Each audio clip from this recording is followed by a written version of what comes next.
강남도의 노회장 되시며 동산교회 심화하고 계시는 김승일 목사님 나오셔서 여전도 역할에 대해서 강론해 주시겠습니다. 반갑습니다.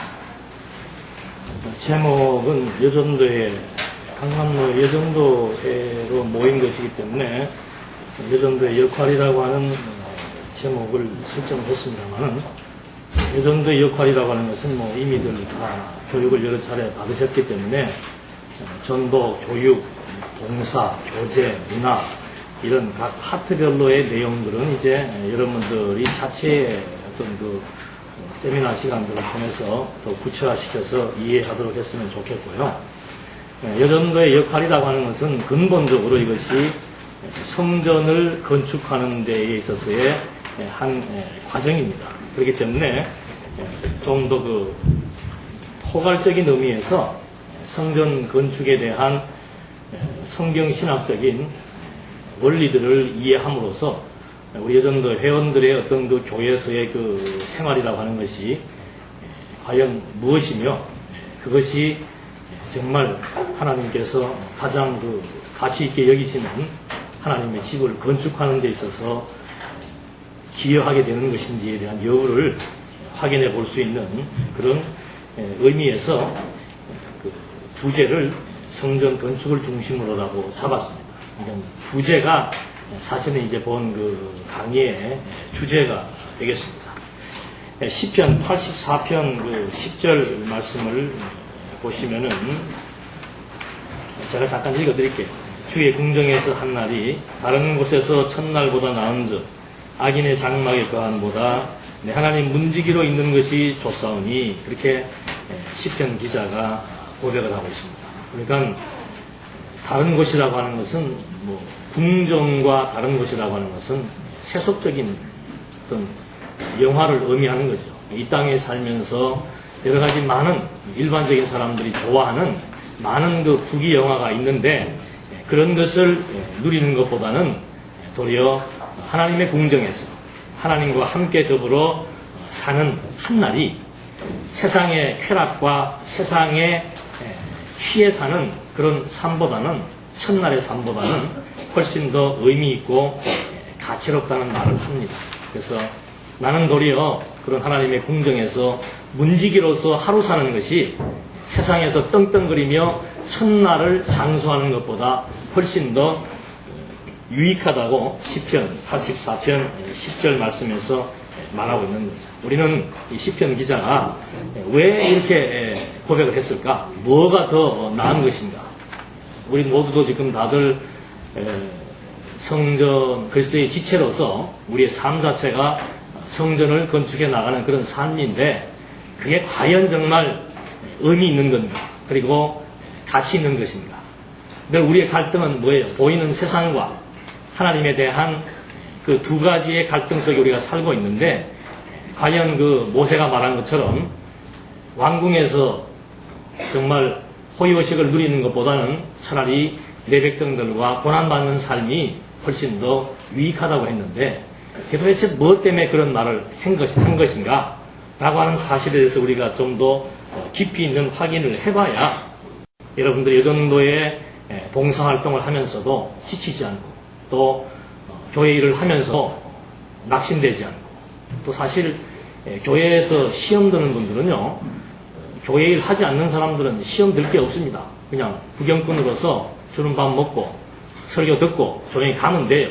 그러나 시험 드는 분들은 오늘 여기 보니까 다들 각 교회에서들 다 만만치 않으신 분들이 다 오신 것 같은데, 아주 그 중추적인 역할을 하신 분들이 다 지금 참석을 하신 거예요. 그러니까 적극적으로 교회 일에 깊이 있게 관여해서 수고하고 봉사하시는 분들이 때로는 회의를 느낄 때가 많다 그 말입니다. 그건 다른 데 있는 것이 아니고, 내가 지금 하는 이 일이 무슨 일이며 그 일이 왜 가치로운지에 대한 분명한 설정이 되지 않으면은 일하면서 낙심할 수밖에 없고, 주변 사람들 때문에 때로는 시험 드는 그런 일들이 이제 있는데, 이제 우리가 주어진 시간 속에서 어느 정도 진행될지는 모르겠습니다만은, 하여튼 그 성전 건축이라고 하는 성경신학적인 본질적인 의미로부터 우리가 실제로 살아가는 우리의 삶과 연계되기까지의 모든 전 과정들을 포괄적으로 이해하시면서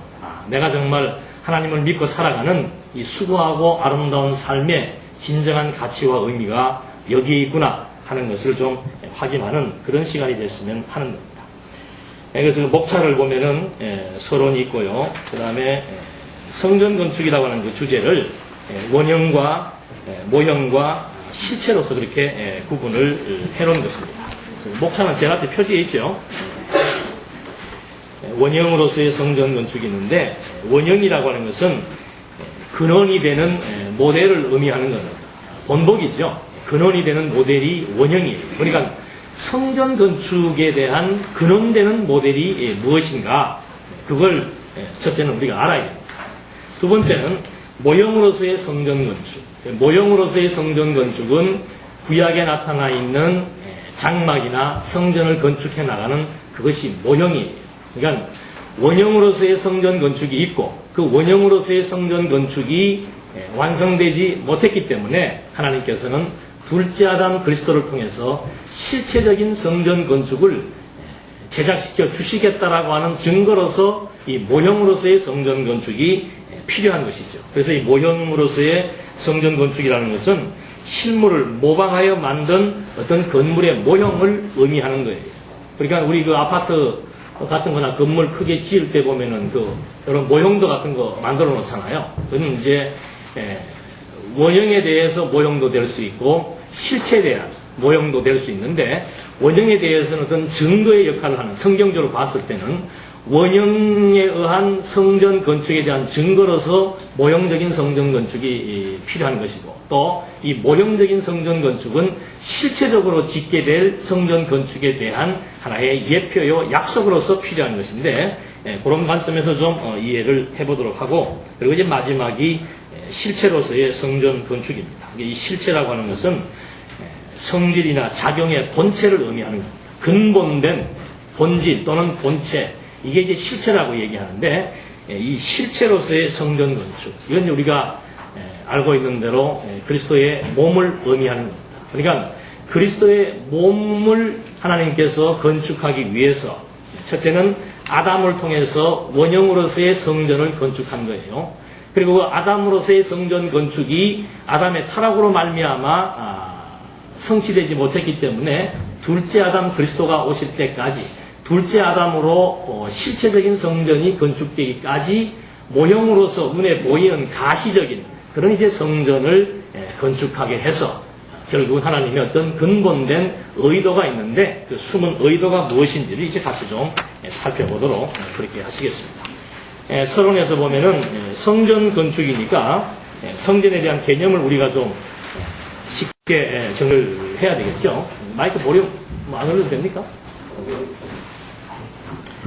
여기 뭐 구약 성경에 나와 있고 신약 성경에 나와 있는데, 여기에서 그 구약에서 중요한 것은 그 성전에 대한 개념을 집이나 가정을 의미한다고 얘기했습니다. 그러니까 성전이라고 하는 것을 구약에서는 그 히브리에서의 그 파생된 기본적인 그 언어적 의미는 집이나 가정을 의미하는 거예요. 그러니까 성전이라고 하는 것을 집과 가정에 비유한다라고 하는 것은 그 성전이 가지고 있는 어떤 그 특성을 지금 여기에 암시하고 있는 겁니다. 성전이 가지고 있는 특성을 암시하고 있는데, 이제 뭐 원형 설명할 때 말씀을 드리겠습니다만은, 한마디로 말하면은 하나님의 거룩한 집이에요. 성전이라고 하는 것은 그냥 하나님의 거룩한 집이다. 신약에서는 하나님의 집이라고 했을 때는 여호와께서 임재하여 계시는 처소이고, 또 거룩한 집이라고 했을 때는 여호와께서 거룩한 제사를 드리게 하시는 처소가 되는 것입니다. 그러니까 성전이라고 하는 것은 하나님과 아주 직결된 그런 것을 의미하고 있는 겁니다. 그러니까 우리 일반 이런 건물들이야 뭐 쓰이는 용도 또는 건축자의 의도, 건물의 용도에 따라서 사용될 수 있습니다만은, 이 성전이라고 하는 것은 철저하게 하나님의 어떤 그 의도가 있고, 또 하나님하고 직접적으로 유기적으로 우리 살과 뼈가 유기적으로 이렇게 붙어 있는 것처럼, 고기 비늘과 생선이 서로 이렇게 뗄래야 뗄 수 없는 관계로 붙어 있는 것처럼, 성전이라고 하는 것은 하나님과 아주 유기적으로 직접적으로 관련되어 있다는 것을 우리는 기본적인 개념에서 이해할 수 있습니다. 그래서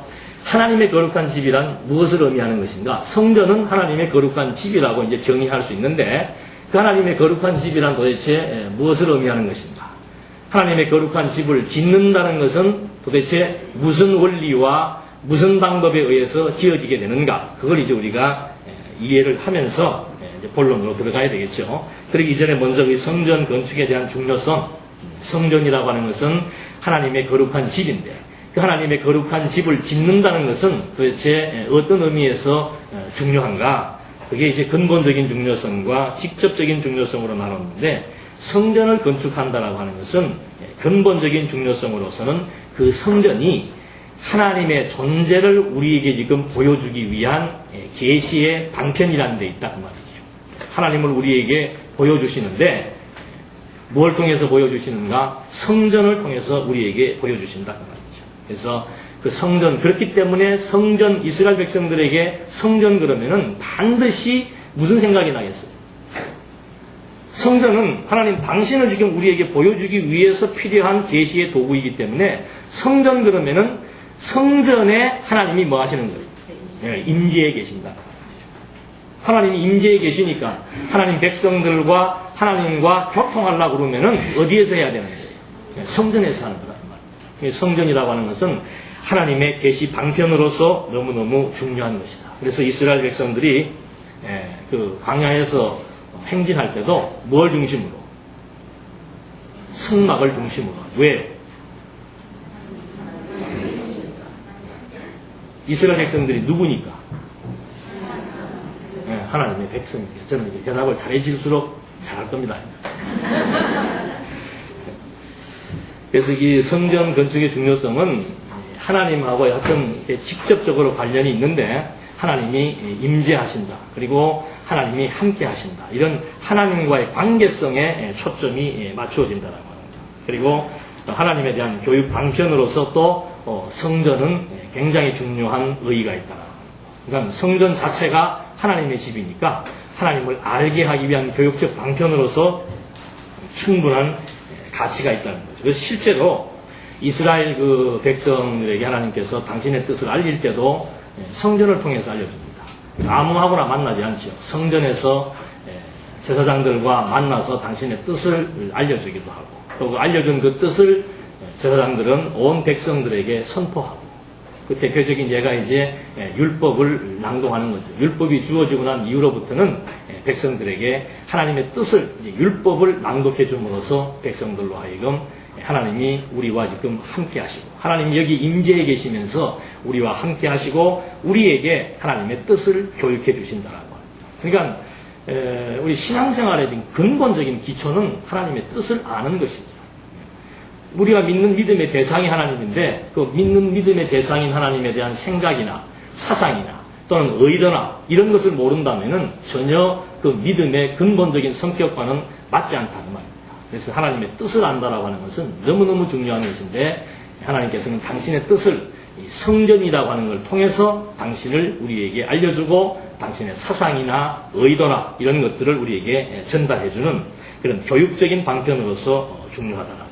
그 다음에 이 성전이 축복과 저주가 임하게 되는 아주 중요한 장소로서도 활용되고 있는 거죠. 이스라엘 백성들의 죄가 사해지게 되면은 그 성전을 통해서 이제 복이 이스라엘 백성에게 미치게 됩니다. 또 이스라엘 백성들의 죄가 용서함 받지 못할 때는 결국 또 성전을 통해서 백성들에게 저주가 임하게 되는데 이런 이제 백성들의 죄 문제에 대한 해결 방책으로서 이 성전이라고 하는 것이 교육적 효과를 가지고 있다라고 합니다. 그 다음에는 직접적인 중요성은 성전이라고 하는 것은 이제 우리 피부에 와닿을 수 있는 얘기죠. 성전이라고 하는 건 지금도 마찬가지예요. 성전이라고 하는 것은 여호와 경외하기를 배우기 위한 아주 교육적 가치가 절대적으로 있는 것이 이 성전이죠. 그래서 이제 그 원형이다, 모형이다, 실체라고 하는 것을 이제 나중에 다 설명을 하겠습니다만은 첫째 이 성전이라고 하는 것. 우리가 지금 다 같이 뭐예요? 이게 지금 우리가 성전이란 말이에요. 그 개념 아시겠죠? 성전이에요. 그러니까 이 성전이라고 했을 때 우리끼리의 이 만남과 모임이 왜 중요한가? 왜 중요하다고 생각합니까? 우리의 만남이 왜 중요한 거예요? 물론 질문에 대한 대답은 하나님만 나오면 50점 이상은 맞습니다. 우리 만남이 왜 중요한 거예요? 다른 사람들의 모임하고 우리의 모임하고 차이가 있단 말이죠. 우리 만남이 왜 중요한 거예요? 계속 하나님 얘기하세요. 이제 성전의 이제 본론에 들어가서 개념을 말씀드리게 되면은 아주 중요한 개념이 뭔가 하면 생명이에요, 생명. 성전이라고 하는 것은 생명입니다. 그러니까 우리의 이 만남이 성전 건축이 중요한 아주 근본적인 취지 하나는 뭔가 하면 우리가 같은 생명을 나눴다 이 말이에요. 그게 이제 실감이 나야 되는 거예요. 사실 우리가 그 혈연관계, 가족관계에서는 우리가 실감을 하잖아요. 그 예수님께서 말씀을 전하고 있으니까 밖에 한 제자가 와가지고 주님이시여 밖에 지금 당신 모친과 형제들이 와 있습니다. 그러니까 뭐라고 얘기하는 거예요? 별로 나에게 중요하지 않다. 그건 본인이 무슨 부모를 무시하고 그래서 그런 게 아니에요. 진정한 관계, 성전에 있어서 가장 중요한 관계라고 하는 것은 육신적인 혈육적인 생명이 아니고 영혼이 지니고 있는 근본된 우리의 본질된 생명, 그것이 가장 소중한 것이기 때문에 내가 혈육적인 친척이나 부모보다 더 소중하고 가치로운 것은 참된 성전으로서의 만남의 이 과정, 장, 이것이 정말 가치로운 것이라고 주께서도 말씀하신 것처럼 이 성전이라고 하는 것은 생명의 동질성이 있다고 합니다. 같은 생명을 지금 우리가 함께 공유하고 있다고 합니다. 그래서 남자와 여자는 한 몸이라고 원형에서 정의하고 있습니다. 모형에서도 하나님의 선민이 서로 간에 동료의식을 갖게 된 이유는 우리 이 이스라엘 민족은 자기들끼리 굉장히 유대감과 결속력이 강합니다. 그 이유는 뭔가? 우리는 누구의 백성이다? 하나님의 백성이다. 하나님의 자녀라고 그러잖아요. 자녀라고 하는 것은 피를 나누었다는 뜻이고, 피를 나누었다는 뜻은 생명, 같은 생명을 지금 나누어 가졌다, 그런 의미가 있다고 말이죠. 그래서 우리의 이 모임이, 여전대 회원들의 이 모임이, 또는 강남로에 살아있는 모든 지교회의 모임이 다른 모임과 근본적으로 다른 이유는 생명이 같다는 거란 말이죠. 한 아버지로부터 피를 받아가지고 한 아버지의 한 자녀로서 지금 우리가 이렇게 함께 모여서 함께 교제하고 함께 연구하고 함께 성전을 지어 나간다는 것. 여기에 아주 중요한 가치가 있다는 사실을 우리는 다시 한 번 더 확인을 해야 됩니다. 그 다음에 이 성경이라고 하는 것은 정말 하나님을 알아가는 고상한 지식을 우리에게 제공해 주는 거죠. 성전에 대한 것만 바로 이해해도 하나님을 알아가는 데 있어서 아주 절대적인 진리의 잣대가 되고 기준이 된다 그 말입니다. 그런 정도로 우리가 서론적으로 이해를 하시면서 이제 나와 있는 그 원형으로서의 성전 건축,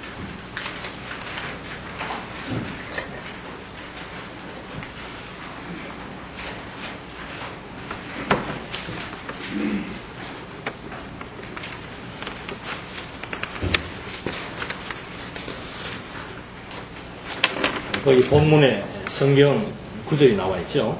거기 보면은 원형이라고 하는 것은 아까도 말씀드린 대로 어떤 근원이 되는 모델을 의미하는 것인데, 성전에 대한 원형, 성전에 대한 원형, 성전에 대한 모델, 그건 무엇을 의미하는가? 그건 이제 여기 창세기 2장 20절에서 24절까지 나와 있는 말씀 속에 다 담겨져 있습니다. 읽어보면은 아담이 돕는 데 필요 없으므로 여호와 하나님이 아담을 깊이 잠들게 하시니 잠들매 그가 그 갈빗대 하나를 취하고 살로 대신 채우시고, 여호와 하나님이 아담에게서 취하신 그 갈빗대로 여자를 만드시고 그를 아담에게로 끌어오시니 아담이 가로되 이는 내 뼈 중에 뼈요 살 중에 살이라. 이것을 남자에게서 취하였은즉 여자라 칭하리라 하니라. 이러므로 남자가 부모를 떠나 그 아내와 연합하여 둘이 한 몸을 이룰지라. 이게 원형으로서의 성전에 대한 이제 근거가 되는 말씀입니다. 그러니까 성전이라고 하는 것은 하나님의 집이라고 했습니다. 그 하나님의 집을 지금 창세기에서는 아담과 하와를 하나님의 집이라고 지금 여기서 설명을 하고 있는 거예요. 우리가 좀 더 세밀하게 살펴보면은 원형으로서의 성전 건축에 있어서 성전 건축 원형적인 것은 무엇을 의미인가 하면 첫째는 하나님의 창조예요. 창조. 원리가 뭔가? 하나님의 창조라고 말해요. 하나님의 집이니까 하나님이 지으시는 거예요. 근데 어떻게 짓는가? 창조를 통해서 지어나가시는 거라고 말이죠. 하나님의 창조. 그래서 그 실제 내용을 보니까 동기는 돕는 배필이 없습니다. 하나님께서 제가 서론에서 말씀드릴 때 성전 하나님의 집 했을 때 그것이 우리에게 직접적으로 중요한 이유, 오늘 우리들의 모임이 정말 소중하고 정말 중요한 이유를 먼저 설명을 드렸죠. 그 뭐라고 그랬어요? 한 5분도 안 지났는데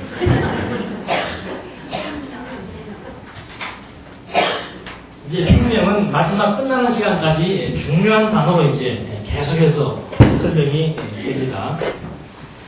하나님께서 보십시오. 이게 이제 원형으로서의 성전 건축이 하나님이 성전 건축을 하시는데 원형, 근본되는 모델을 어떻게 건축하셨는가? 하나님께서 당신의 무엇을? 생기가 생명의 기운이에요. 그러니까 원형으로서의 성전 건축은 하나님께서 어떻게 하셨는가? 제일 먼저 당신의 생명을 어떻게 하는 겁니까? 남자에게, 아담이죠. 아담에게 당신의 생명을 준 거예요. 그게 이제 남자가 된 것이죠. 남자가 됐는데 남자만 만들어 놓으니까 뭐가 없어요? 돕는 게 필요 없다는 말. 지원자, 원조해주는 사람, 도움이 되는 사람, 또는 배필이라고 하는 말은 마주보는 자, 그런 의미를 합니다. 그러니까 독주하는 것이 안 그렇다는 거예요. 하나님 보시고. 혼자 있는 것이 안 그렇다는 거예요. 성전을 지금 건축하시는데 혼자 있는 것이 안 좋은 거예요. 당신의 생명을, 근원적으로는 당신의 생명을 주셔서 남자를 창조한 거죠. 독주하는 것이 좋지 않고 돕는 배필이 없으니까 남자에게서 뭘 만드는 거예요? 남자의 갈비뼈를 취해가지고 여자를 만든 거야. 그래서 이 아내라고 하는 말의 최초의 기원이 지금 여기에 나오는 거예요. 그러니까 여자를 딱 만들어 놓으니까 아담이 보고 뭐라고 얘기하는 거예요? 이는 내 뼈 중에 뼈요, 살 중에 살. 그건 다른 말로 하면 뭐예요? 내 몸이다. 그렇죠. 내 몸이다. 내 몸이라는 말은 더 근본적으로 들어가면 노라 같은 거예요. 생명이 같은 거예요. 여자는 어디에서 나온 거예요? 남자의 생명을 받은 거라. 그러니까 그걸 아담이 바라보니까 좋아요, 안 좋아요? 좋아요. 내 생명을 지금 그대로 나눠주는 거라. 무조건 좋아하지 마시고. 그래 놓고 나서는 하나님이 지금 성전 건축하는데 이게 하나님의 생명, 그러니까 원형의 성전 건축은 하나님의 창조입니다. 그 다음에는 남자를 창조하신 다음에 남자에게 남자의 생명에서 뭘 만들어낸 거예요? 여자를 만들어낸 거예요. 그래서 이게 생명의 분배, 성전 건축이란 뭔가? 생명의 분배라는 거예요. 생명을 나누어 놓고 나서는 분배된 것으로 끝내는 게 아니고 둘이 또 뭘 만드는 거예요? 한 몸을 이루라는 거예요. 연합하라는 말이죠. 그러니까 성전이라고 하는 것은 원형으로서의 성전 건축은 하나님의 직접적인 창조에 대해서 하나님의 생명을 지금 불어넣고서는 그 남자에게 주어진 그 생명을 여자에게 분배시키고 그래서 남자와 여자의 결국은 같은 생명이죠. 남자와 여자를 만들어 놓고서는 둘이 연합해서 뭘 이루라? 한 몸을 이루라고 합니다. 그래서 원형으로서의 성전 건축이라고 하는 것은 생명의 분배이며 생명의 뭐예요? 연합이에요, 연합. 분배란 말은 또 다른 의미로 하면 나눔이에요, 나눔. 조금 무엇인가 연상되죠? 여러분, 우리가 지금 오늘날 살아가면서 성전을 건축한다는 것은 뭔가? 나눈다. 그리고 뭐 하는 거예요? 연합. 연합이라고 하는 것은 결합을 의미하는 거죠, 결합. 그래서 구체적으로 짓는 방법은 뭔가? 남자가 누구를 떠나는 거예요? 여자가 부모를 떠나는 말은 없죠? 남자가 부모를 떠나서 어떻게 하는 거예요?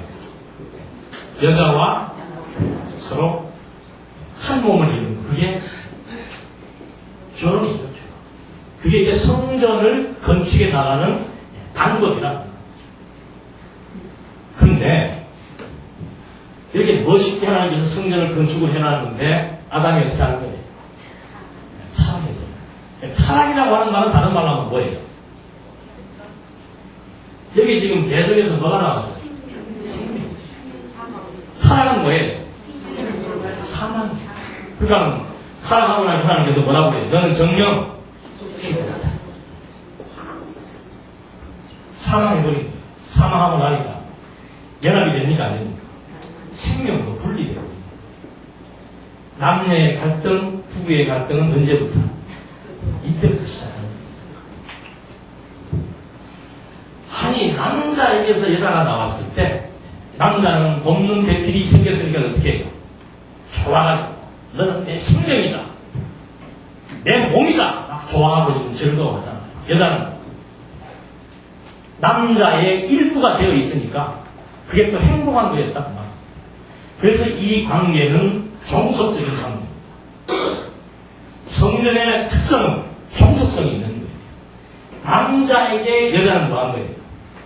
종속되어 있다. 이게 남자들이 얘기하는 거 아니에요. 남자에게 여자가 종속이 되어 있는 거예요. 그리고 남자와 여자가 어떻게 된 거예요? 연합해서 한 몸을 이루어 있기 때문에 유기적인 관계입니다. 유기적인 관계. 뗄래야 뗄 수 없는 거예요. 이게 이제 온전한 결혼이고 이것이 원형으로서의 성전 건축의 방법이라는 말입니다.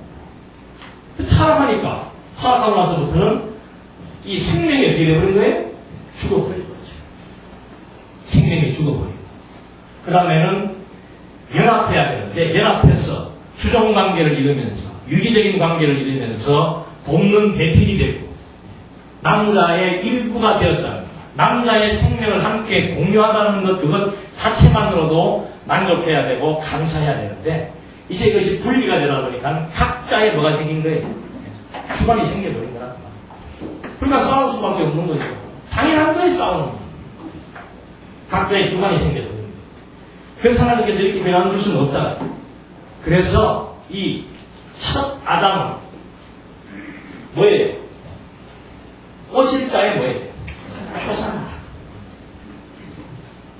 첫 아담으로 말미암아 건축했던 성전을 첫 아담이 타락으로 말미암아 사망해서 이제는 둘이 연합돼야 되는데 분리되어 버리기 때문에 이걸 둘째 아담 그리스도로 말미암아 실제적인 성전을 건축하시겠다 그 말이죠. 근데 이 기간 동안에 뭐가 필요한 거예요? 하나님의 약속이 진짜 둘째 아담 그리스도로 말미암아 이루어진다라고 하는 사실에 대한 뭐가 필요한 거예요? 증거가 필요한 거라고 말합니다. 그게 약속이죠. 그래서 여기에서는 이제 이 원형으로 창조했던 성전, 그것이 반드시 실제적인 성전으로 이루어 주시겠다라고 하는 증거적인 차원에서 모형으로서의 성전을 지금 건축해 주는 거라. 그러니까 모형으로서의 성전이 뭔가? 이제 원형으로서의 성전은 끝났어요. 시간이 1시간 반이죠? 첫 시간이.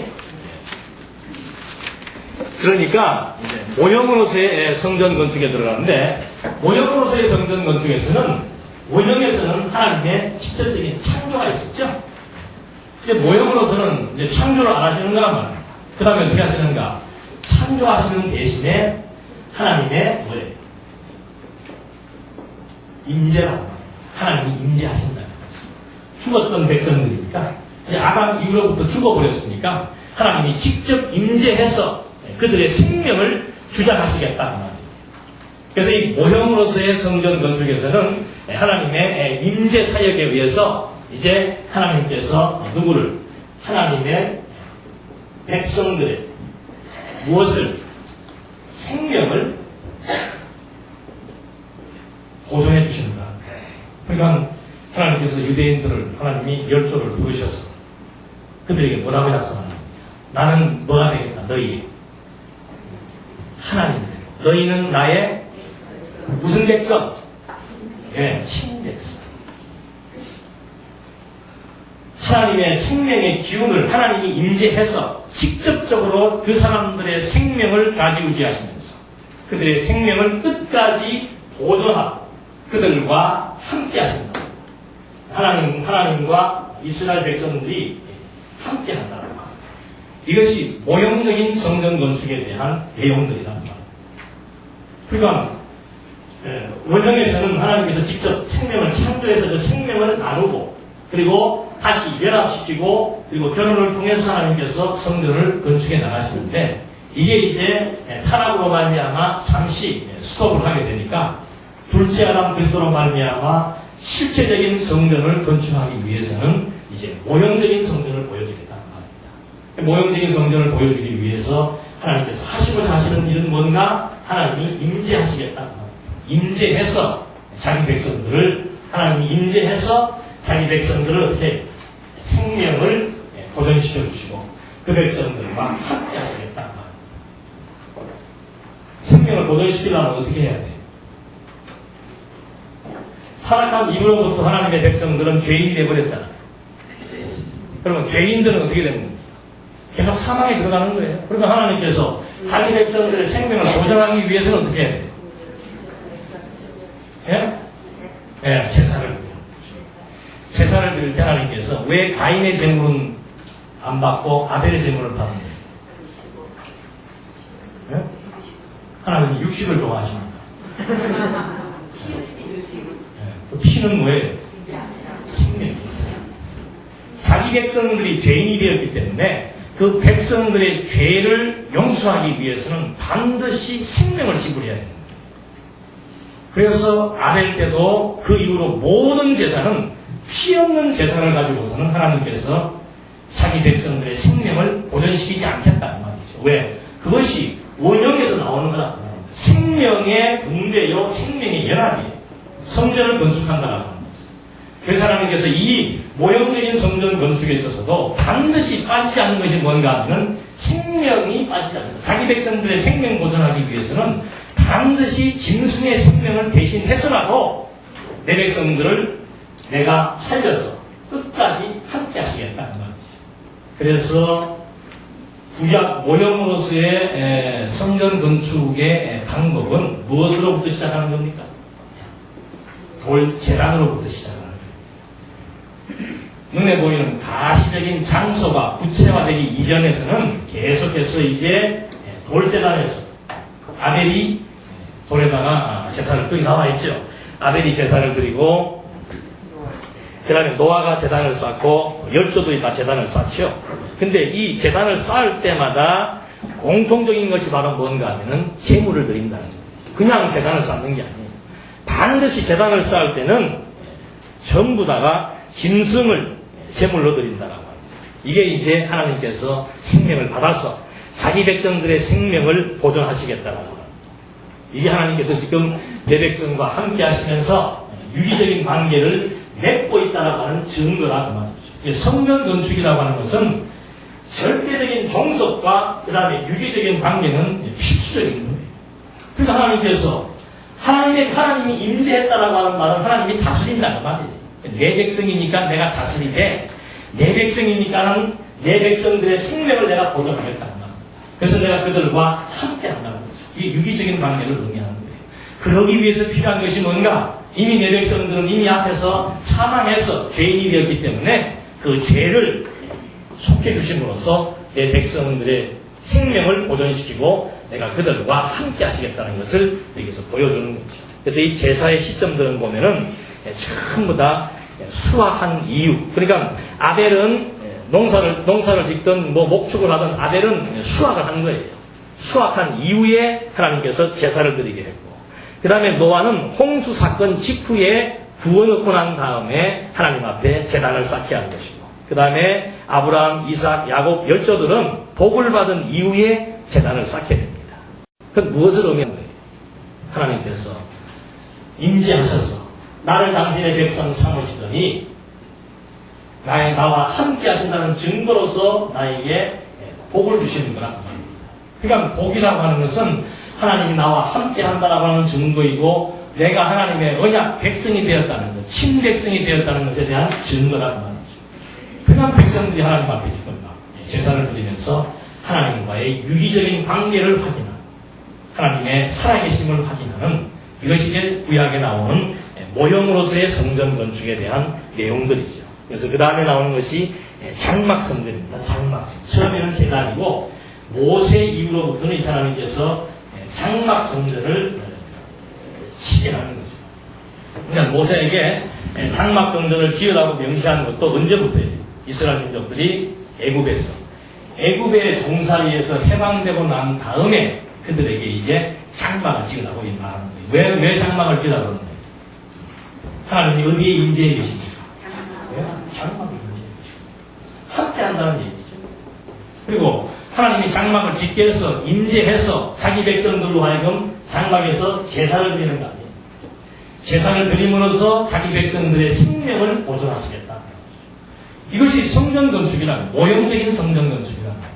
그래서 이 출애굽 이후에 장막을 건축하게 하시는데, 이제 이런 그 원론적인 얘기를 지금 잠깐 했으니까 이제는 그 제작 원리와 제작 그 원리들을 좀 한번 구체적으로 살펴봐야 되겠죠. 그러니까 하나님께서 그 출애굽한 이후에 모세가 시내산에 올라가서 계명을 받고 그 다음에 내 백성들에게 이제 필요한 것이 장막이다. 왜 장막이 필요한가?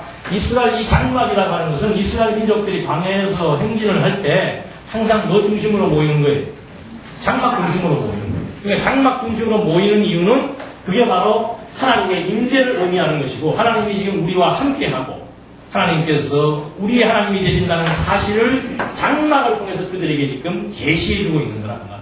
그러니까 이스라엘 백성들의 그 문화는 철저하게 장막 중심, 그 뒤에가 이제 건물 성전이죠, 솔로몬 때. 그러니까 성전 중심, 장막 중심. 이것이 이스라엘인들의 그 문화이며 아주 근본된 정신이 어디에 있는가? 그들에게는 성전에 있었고 성전 짓기 이전에는 장막이 있었다. 근데 장막 위에 뭐가 떠있어요? 낮에는 구름기둥, 밤에는 불기둥이 떠있는 거예요. 그것이 움직이면은 장막부터 이제 설치를 하고 장막부터 철거를 하는 거예요. 그래서 항상 장막 중심으로 온 이스라엘 민족들이 대열을 정비해서 그렇게 행호를 나누어서 전진하게 되는데 이것이 바로 성전 건축, 모형으로서의 성전 건축의 내용이다. 그러면은 그런 그 성전 건축을 하나님께서는 어떻게 건축하게 했는가? 일반적인 건축이야 무슨 뭐 설계자의 의도에 따라서 알아서 지을 수 있습니다만은 이 장막과 성전이라고 하는 것은 하나님의 집이고 하나님이 임재하시는 것이고 하나님이 이스라엘 백성들의 생명을 보존시켜 주시는 제사를 드리는 것이기 때문에 철저하게 누구에 의해서? 하나님의 사역이 하나님의 사역. 하나님이 정해놓은 하나님의 규정, 규례에 의해서. 그래서 모든 장막들이 건축되게 된다. 창조도 마찬가지예요. 하나님의 창조니까 하나님 마음대로 어떻게 한 거예요? 생명을 불어넣어서 만드시는 거란 말입니다. 그런 것처럼 모형적인 장막 건축도 철저하게 하나님이 정한 식양 따라서 일정한 모양과 형식이 있다는 말이죠. 아무렇게나 짓는 것이 아니고 일정한 모양과 형식이 있습니다. 누가 정해준 대로 하나님이 정해주신 식양 따라서 이렇게 이제 장막이 눈에 보이는 장막이 구체화되고 정형화되고 제도화되어져서 만들어지게 된다는 말이죠. 그러니까 굉장히 이것이 중요한 의미가 있는 거예요. 건물을 그냥 지은 것이 아니고 하나님이 직접 모세를 불러서 모세에게 뭐 치수, 규모, 장소, 크기, 뭐 철저하게 필요한 자재, 세밀한 모든 부분까지를 전부 다 하나님께서 정해주신 시장에 따라서 건축한 것이 장막이기 때문에 이스라엘 백성들은 장막만 보면은 뭐가 생각나겠어요? 그거란 말이죠. 장막을 보면은 하나님의 임재하심이 생각나고 하나님이 함께하심이 생각이 나고 하나님이 우리의 생명을 살리셔서 우리를 당신의 친백성 삼으셨다라고 하는 사실이 생각난다고 합니다. 그게 생각이 나니까 하나님 앞에 뭐 하게 되는 거예요? 경외가 나온다. 재산 앞에 드린 거예요. 그래서 이 장막은 장막 딱 그러면 벌써 이제 나중에는 보지 않아도 뭐가 생각나요? 하나님의 존재가 생각나요. 내가 누구인가? 지금 유대인들은 그 자긍심 가지고 사는 거예요. 땅덩어리가 그렇게 작고 온 세계 사람들로부터 미움을 받고 역사적으로 수도 없이 여러 해를 거쳐서 몰살의 위기까지 처했던 유대인들이지만은 그들이 무슨 힘으로 그렇게 자긍심을 갖고 사는가? 우리는 하나님의 친백성이라 합니다. 성경이 그걸 말해주고 있는 거예요. 우리도 마찬가지예요. 우리도 그 힘이 있어야 된단 말이에요. 하나님이 나의 생명을 어떻게 살려주었고 지금 보존시켜 주시고 있고 당신의 그 생명의 기운을 힘입어서 나로 말하면 살게 하고 움직이게 하고 이렇게 있게 한다라고 하는 사실에 대한 확증이 있을 때 그때 우리는 자긍심이 생기는 거야. 그래서 여호와를 아는 것이 뭐예요? 우리 그 힘으로 사는 거라 그 말이에요. 밥심으로도 살지만은 밥심으로 사는 거는 다 밥심으로 살아요. 그냥 사람이 떡으로만 사는 것이 아니고 뭐예요? 아시기는 잘 아시죠.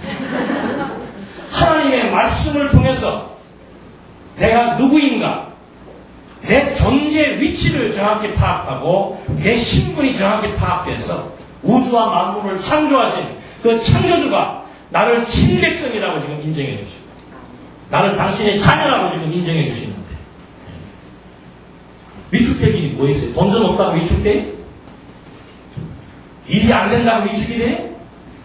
교회에서 일하다가 누구하고 맞춰 있다고 하기 싫어요? 그건 사명이 아니에요. 사명이 아니에요. 살든지 죽든지 먹든지 굶든지 그 힘이 바울이 어디서 나왔는가? 하나님이 나를 어떻게 주었다? 불러주고 인정해주고 칭찬과 위로와 격려를 아끼지 아니하시면서 지금도 나와 함께해서 내 생각과 마음을 완전히 하나님 중심으로 지금 하나님에게 바라도록 하나님의 은혜를 덧입혀서 내 모든 생각들을 바꿔놓았다. 그래서 이제 나는 먹어도 주를 위해 먹고 싶고 굶는 일이 있어도 주를 위해서 굶을 수 있고 이거 하나는 깨달아보게 된다. 그래서 누구 에어컨 좀 켜놔라고 그래요. 저도 무지하게 덥네 지금.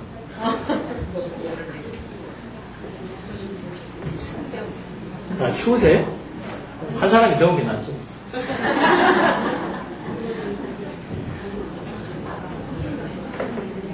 조용히 하십시오. 그래서 이 성막을 건축하는 것도 철저하게 하나님의 시장에 따라 건축하는데 재밌는 것은요. 여기에는 이제 그 30절부터 제가 인용을 해놨습니다만은 가장 근본되는 내용은 뭔가 하면은 안식일을 준수하라고 얘기해요. 성막을 건축하는 것에 대한 내용을 백성들이 알려주기 전에 모세가 여호와께서 모세에게 뭘 당부했는가? 성막 건축하기 전에 뭘 지켜라? 안식일 지켜라. 왜요? 왜 안식일 지키라고 그랬냐?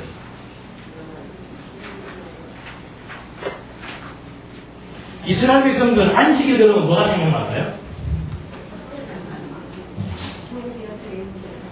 네. 그건 이스라엘 백성들의 가장 큰 역사적인 교훈입니다. 10년, 20년도 아니고요.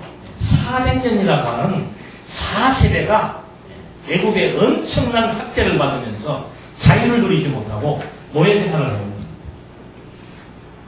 상상할 수 없는 일이었고 또 거기에서 벗어난다는 것도 상상할 수 없는 일이었습니다. 근데 하나님께서 열조와 약속하신 때가 되니까 자기 백성들을 거기에서 해방시켰어요. 이제는 정말 편안히 쉴 수 있고 마음껏 여호와를 경외할 수 있고 마음껏 찬송할 수 있고 진정한 자유를 누릴 수 있는 그 안식을 하나님이 주셨다는 거죠. 왜 주셨는가? 너희는 누구이기 때문에 내 백성이기 내 백성이니까 내 백성의 생명을 내가 지금 보존해 주시려고 그들을 애굽의 종살에서 불러내서 그들에게 안식일을 제정해 준 거라고 말합니다. 그냥 단순하게 육체적인 노동으로부터의 쉼 정도의 의미가 아니고 이 사람들은 하루를 쉴 때 정말 과거의 역사가 그대로 생생히 기억이 나면서 하나님이 우리와 함께 하신다는 사실, 우리가 하나님의 친백성이 되었다는 사실, 그게 감동하지 않을 수 없다는 말이죠. 그래서 신중심에 대한 분명한 인식이 없이는 아무런 의미가 없다는 말입니다. 건물 멀쩡하게 잘 지어놓으면 뭐합니까? 요즘도 예배당 건물 잘 지어놓은 데가 한두 군데예요. 얼마나 잘 지어놨어요. 건물을 잘 지어놓은 것이 중요한 것이 아니고 그 건물을 통해서 드러나는 하나님의 존재에 대한, 하나님의 은혜에 대한 인식과 감동이 없다면 아무리 멋있는 건물을 지어도 그 건물 자체의 의미는 퇴색되게 되어 있다는 말이죠. 그래서 안식일을 먼저 기억하고 지키라고 명시해준 이유는 뭔가? 이제 앞으로 건물을 지을 텐데 안식일을 기억하시면서 내가 살아있다는 것 기억해야 합니다. 너희는 내 친백성이라는 사실을 기억해야 되고 너희들의 생명은 내가 끝까지 보존시킨다는 사실을 기억해야 된다. 그걸 이제 깨닫게 해주시면서 장막을 구체적으로 짓게 하시는데 거기에 보니까는요, 모세가 30절 이스라엘 자손에게 이르되 볼지어다 여호와께서 유다 지파 홀에 손자여 우리의 아들인 부살레를 지명하여 부르시오. 그러니까 구약에서의 그 모형적인 장막을 건축하는데 아무나 그 건축하는 일에 동참할 수 있는 게 아니에요. 아무나 하고 싶다고 되는 게 아니라 그 말입니다. 하나님의 뭐가 있어요? 지명이 있다. 하나님이 지명해 놓은 거예요. 우리 가끔 뭐 임시수 할 때 그런 얘기 하잖아요. 그냥 하는 얘기가 아니에요. 권사로 피택이 되고 집사로 피택이 되는 것이 교인들이 뽑아서, 물론 그거는 과정이죠. 교인들이 뽑고 싶은 마음, 성령의 감동을 하나님이 주셨는데 그렇게 하기로 언제부터? 창세 전부터, 내 형질이 만들어지기 전부터 하나님이 지금 지명해서 나를 부르셨다 그 말이죠. 이거 한 가지만 우리가 분명하게 인식을 해도 내가 강남로의 산하에 있는 모 교회의 무엇이 된 것만 해도 14단까지 해요. 성도라 부르심을 읽는 것 하나만 해도 뭐가 넘쳐요? 그럼 야한 말만 하고 살아야죠. 그거예요, 그거. 아니, 보잘것없는 제가 여러분의 자녀 이름만 기억해도 기분 나빠요, 좋아요? 좋죠. 그런데 하나님께서 우주와 만물을 창조하신 하나님께서 나를 창세 전부터 다 지명해 두었다. 내 생명을 꺼질세라, 다칠세라 다 보존해 두었다. 지상에서 가장 고경하고 가장 가치롭고 가장 아름다운 건축 작업에 나를 부르셨다. 그것만 해도 신나는 거예요. 별 볼 일 없는 사람이 나 알아줘도 기분 좋은 일인데 노무현 대통령이 나 불러줘도 아마 내 가문의 영광이라고 생각을 할 거예요. 하나님이 내 이름 숫자를 다 기억해 계시면서 아무개야 이제는 네가 지상에서 가장 가치로운 일인 성전을 건축하는 데 있어서 너 이제 와서 너 할 일이 있다. 나를 지명해서 부르셨다라고. 그래서 장막을 건축하는 것은 어떤 건물을 건축한다는 것 자체의 의미가 있는 것이 아니고 하나님이 살아계셔서 당신의 친백성 삼으시고 당신 백성들의 생명을 끝까지 보존하시며 당신의 존재를 지금 깨닫게 하시기 위한 교육적 방편으로서의 진정한 가치가 장막 건축에 있다. 그래서 지명하신 거라고 말합니다. 아무나 그냥 하고 싶은 사람 나와라 그렇게 하는 것이 아니고 하나님이 아주 세밀하게 구체적으로 지명해 놓으셨다가 당신의 뜻을 지금 실현해 놓으시는 거라고 말합니다. 그렇게 하신 다음에 뭐 하는 거예요? 하나님의 신을, 이게 이제 성령 불러만 갖고 되는 게 아니고 하나님의 백성이니까 뭐가 넘쳐야 돼요? 하나님의 기운이 넘쳐야 돼요. 우리 육신도 그렇잖아요. 무슨 일을 하려면 뭐가 있어야 돼요? 그건 잘 아시지. 기운이 있어야 일을 하죠. 뭘 할 수가 있는 거죠. 하나님의 장막 건축도 마찬가지예요. 육적인 일은 반드시 육신적인 기운이 있어야 되는 거예요. 신령한 일도 뭐예요? 반드시 신령한 일을 할 수 있는 기운이 있어야 된다는 말입니다. 그거를 신학적인 용어로 뭐예요? 지혜와 총명과 지식이 있어야 된다는 말이죠. 그걸 누가 주시는가? 하나님이 나 지명해 놓으시고 나에게 하나님의 힘을 어떻게 해줬어? 충만하게 아주 지혜롭게 총명하게 지식이 넘쳐서 하나님의 기쁘신 뜻이 무엇인지를 정확히 분별하고 판단하고 이해하고 해석할 수 있도록 내 두뇌를 아주 딴 사람의 두뇌로 만들어버린다는 말입니다. 그래야 장막 건축하는 일을 할 수 있는 그런 기술자가 되는 거라는 말입니다. 아무나 일할 수 없잖아요. 그래서 하나님께서 가장 멋있는 집을 지금 이 지상에서 가장 멋있는 건물을 건축하시는데 거기에 지금 나를 불러가고 별 기술도 없는데 나를 지명해 주셨다가 그런 일을 할 수 있도록 하나님께서 성령을 충만케 해서 지혜와 지식과 총명이 넘치게 해주신다는 겁니다. 그러니까 하나님께서 하나님의 뜻을 분명하게 이해해서 그리고 그 뜻을 분별해서 입증할 수 있는 그런 이제 총기 있는 자로 만들어주는 거란 말이죠. 우리 여러분들 잘 아는 대로 이스라엘 백성들 광야생활 한 2년 하고 난 다음에 가나안 땅 정탐하잖아요. 정탐했을 때 12명이 갔죠? 10명은 뭐라고 얘기하는 겁니까? 10명은 아이고 우리는 그들 앞에 메뚜기입니다. 그들은 거인이기 때문에 잘못 들어갔다가 우리는 그냥 그 자리에 죽습니다. 하면서 막 얘기를 합니다. 백성들이 다 같이 어떻게 하는 거예요? 통목을 하는 거예요. 차라리 애국에 있었으면 마늘도 먹고 고기도 먹고 일은 했지만 그래도 거기는 살만한 곳이에요. 이거 지금 강야 허허벌판에 나와가지고 우리도 그 거인들이 설치고 있는 그곳을 정복해라고 모세야 너 뭐냐 이 말이에요. 하면서 모세를 원망하고 막 1000만 명이나 되는 엄청난 군중이 막 고함을 지르면서 죽이겠다고 설기등등해 있는 그때에 누가 나서는 거예요? 여호수아와 갈렙이 나타나서 아니다 이 말이죠. 그거 아무나 할 수 없는 일이에요. 본정신 가지고는 못하는 일이에요. 안 그래요? 전 국민이 지금 다 반대하고 있는데 어떻게 거기서 가지고 아니라고 말할 수 있냐 그 말이죠. 그 왜 그랬는가? 하나님의 신이 충만한 거야. 사대 파악을 정확히 할 수 있다는 말입니다. 여러분 우리가 성경을 공부하는 것은 뭔가? 해석 체계를 바꿔놓는 거예요. 현실적인 눈으로 보면 당연히 그들은 거인이기 때문에 이길 수가 없는 거죠. 그러나 하나님을 중심으로 해석할 수 있는 지혜와 지식과 총명이 넘치게 되면은 하나님의 약속은 반드시 이루어지는 거죠. 왜? 하나님은 전지전능하신 분이시죠.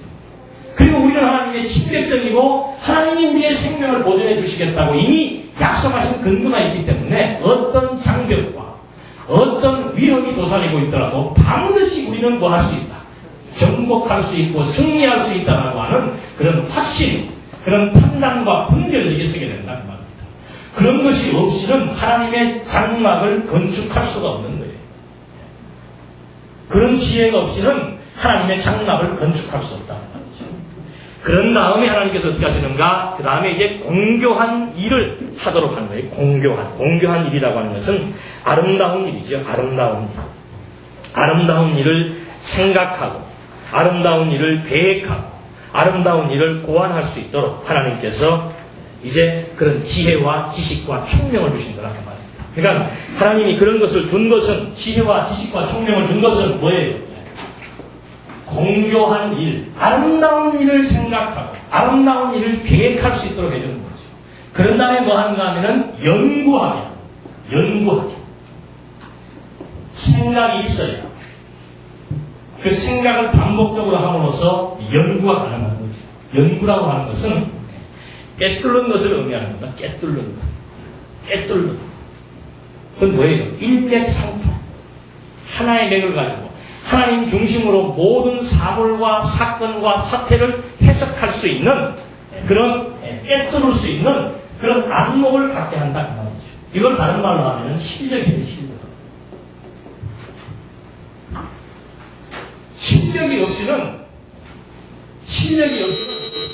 실력이 없이는 하나님의 장막을 건축할 수 없습니다. 의사가 실력이 없으면 어떻게 해요? 병 못 고쳐요. 교수가 실력이 없으면 학생들을 잘 지도할 수가 없습니다. 기술자가 실력이 없으면 무엇을 제대로 제작을 할 수가 없습니다. 그래서 하나님께서는 철저하게 실력을 갖추도록 하십니다. 그 실력을 갖추기 위해서 공부하는 것이 바로 뭐 하는 거예요? 그게 성전 건축하는 거란 말입니다. 우리 강남동에 살아있는 모든 교회들은 제일 관심 갖는 부분이 뭐예요? 그게 교육 아니에요, 교육.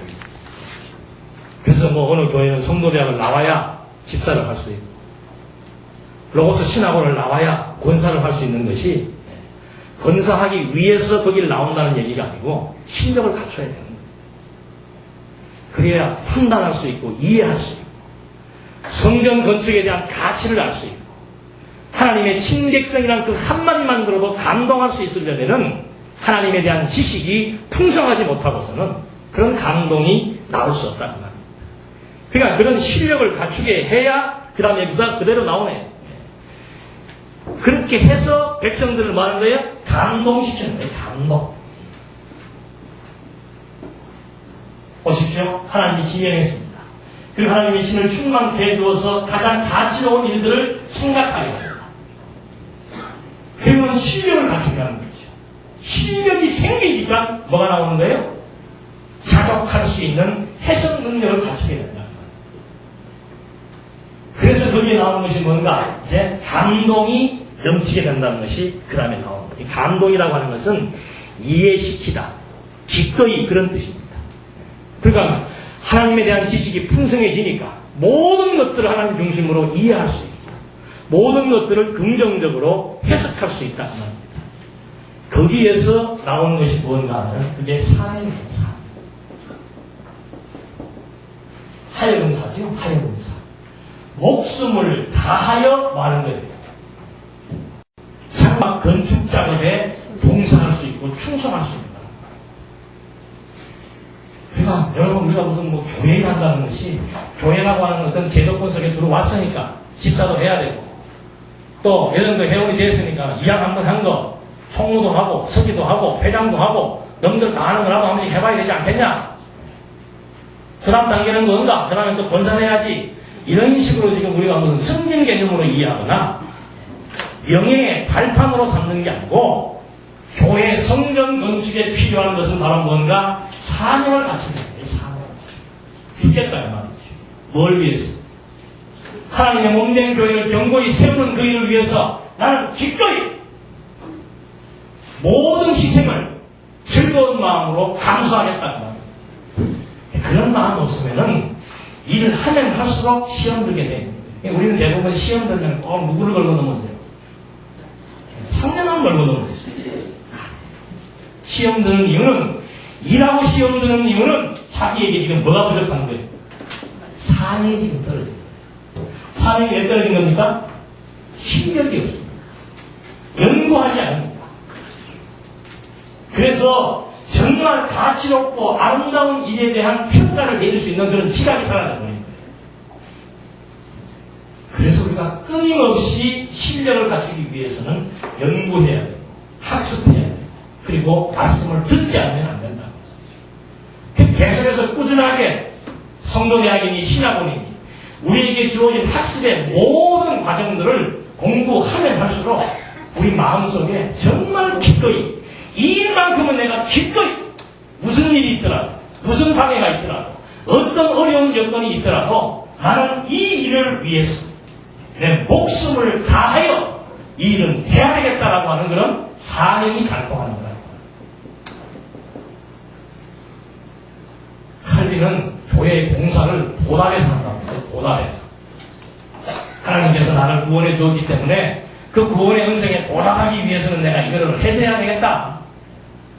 보답하기 위해서 일을 하다 보니까 기분 좋을 때 여건 될 때는 하잖아. 근데 여건이 안 된다든지 내가 좀 우울하다든지 뭔가 좀 마음이 상해 있을 때는 일하기 싫다는 말이죠. 근데 사명이라고 하는 것은 모든 환경을 초월하는 거예요. 가끔 어떤 분들은, 우리 초보적인 분들이 이런 말씀 듣고 나면은, 하고 싶으면 하고, 말고 싶으면 말아라.